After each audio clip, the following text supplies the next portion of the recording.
बल्दियाती election कराने से हिचकिचा नहीं रहे। 6 माह में बल्दियाती इलेक्शन करा सकते हैं। सिंध हुकूमत ने इलेक्शन कमीशन पर वाज़ेह कर दिया।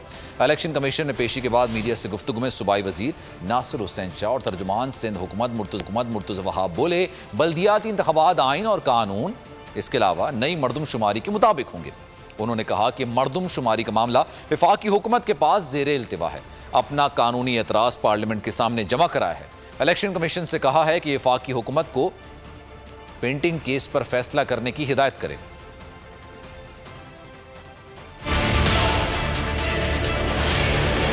सूबाई सिंध की हुकूमत ने एक बार फिर इलेक्शन कमीशन ऑफ पाकिस्तान को इस बात का यकीन दिलाया कि हम बल्दियाती इंतखाबात के एग्जिस्टेंस पर बिलीव करते हैं और हम चाहते हैं कि बल्दियाती इंतखाबात आइन और कानून के मुताबिक एक बार फिर करा दिए जाएं। लेकिन जो कुछ कानूनी इशूज़ हैं वो हमने इलेक्शन कमीशन के सामने गोश गुजार किए। स्पेशली जो सिंध की आबादी का मामला पेंडिंग है पाकिस्तान के पार्लियामान के सामने, जो सूबाई सिंध का मौक़िफ़ है कि हमारी आबादी को सेंसस के अंदर अंडर रिपोर्ट किया गया, तो हमने गुजारिश की कि अगर इस तरह की डायरेक्शन वफाकी हुकूमत को जारी कर दी जाए कि हमारी दरख्वास्त जो पार्लियामान के सामने पेंडिंग है सेंसस के हवाले से उसका फौरी तौर पर फैसला कर लिया जाए, तो हमें कोई एतराज़ नहीं है। हम खुशी खुशी अगले 6 महीने के अंदर इलेक्शन सूबाई सिंध के अंदर बल्दियाती सब्सक्राइब करें और बेल दबाएं ताकि कोई खबर रह न जाए।